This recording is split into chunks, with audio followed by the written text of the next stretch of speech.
আসসালামু আলাইকুম শিক্ষার্থী বন্ধুরা, আমরা গত ক্লাসে আলোচনা করেছি উপপাদ্য ৩ নিয়ে। আজকে আমরা আলোচনা করব উপপাদ্য ৪ নিয়ে। যদি তোমরা আগের ভিডিওগুলো দেখে না থাকো, আমি ডিসক্রিপশনে প্লেলিস্টের লিংক দিয়ে রাখবো, তোমরা ওখান থেকে সমস্ত ভিডিও দেখে নিতে পারো। তো দেখো উপপাদ্য ৪ এ কি বলা আছে, যে আয়তের কর্ণদ্বয় সমান ও পরস্পরকে সমদ্বিখণ্ডিত করে। এটা একটা আয়তক্ষেত্র, এটা এ বি সি ডি, এটা একটা আয়তক্ষেত্র। তো আমাদের প্রমাণ করতে হবে কি, যে কর্ণদ্বয় সমান। কর্ণদ্বয় মানে কি, এই যে এসি কর্ণ, এই যে এসি কর্ণ সমান আমাদের প্রমাণ করতে হবে যে বিডি কর্ণ। এই লাইনটা আমাদের প্রমাণ করতে হবে। আর পরস্পরকে সমদ্বিখণ্ডিত করে। সমদ্বিখণ্ডিত মানে কি, আমি গত ভিডিওতে বলে দিছি যে একটা সরলরেখা থাকবে, এই সরলরেখার ছেদবিন্দু যদি একটা থাকে ও, তাহলে এখানে এটা যদি এ, এটা যদি বি হয়, তাহলে এই যে এ ও বিন্দুর দূরত্ব আর বি ও বিন্দুর দূরত্ব এটা হচ্ছে পরস্পর সমান। এটা আমাদের প্রমাণ করতে হবে। অর্থাৎ আমাদের প্রমাণ করতে হবে যে এ ও বিন্দুর দূরত্ব আর সি ও বিন্দুর দূরত্ব, এই দূরত্ব পরস্পর সমান। আর প্রমাণ করতে হবে যে বি ও বিন্দুর দূরত্ব আর ডি ও বিন্দুর দূরত্ব পরস্পর সমান। এই লাইনটাই আমাদের প্রমাণ করতে হবে। চলো শিক্ষার্থী বন্ধুরা, আমরা প্রমাণে ফিরে যাই।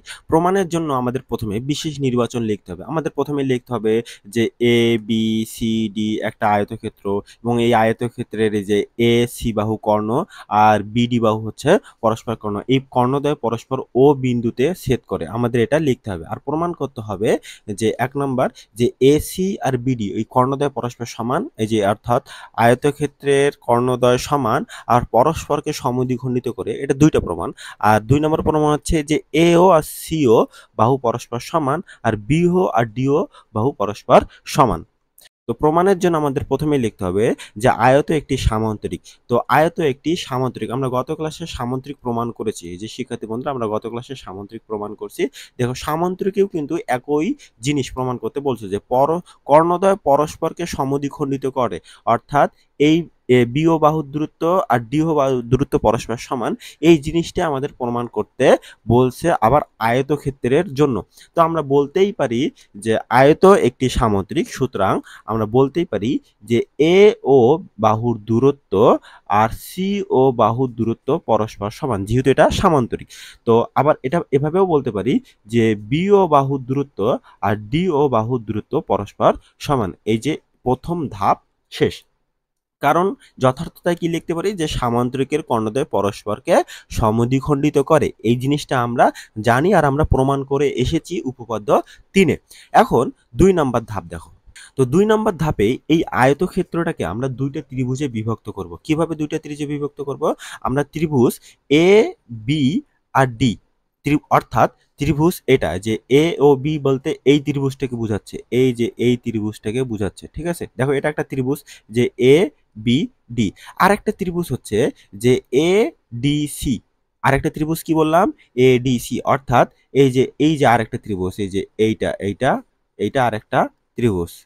অর্থাৎ আমরা প্রথমে এই ত্রিভুজ নিয়ে আলোচনা করব, তারপর আবার এই ত্রিভুজ নিয়ে আলোচনা করব। এটা দুইটা ত্রিভুজ বিভক্ত হইল না শিক্ষার্থী বন্ধুরা?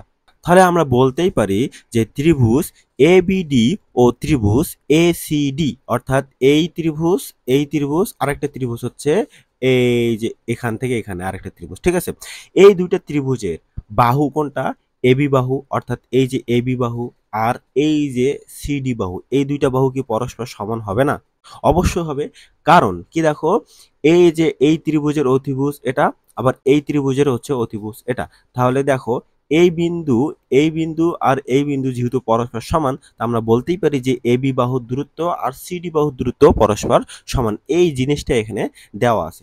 তারপর আমরা বলতে পারি এই ত্রিভুজের একটা সাধারণ বাহু কি, সেটা হচ্ছে এই যে এডি বাহু। তার মানে আমরা লিখতেই পারি যে এডি বাহু আর এডি বাহু পরস্পর সমান।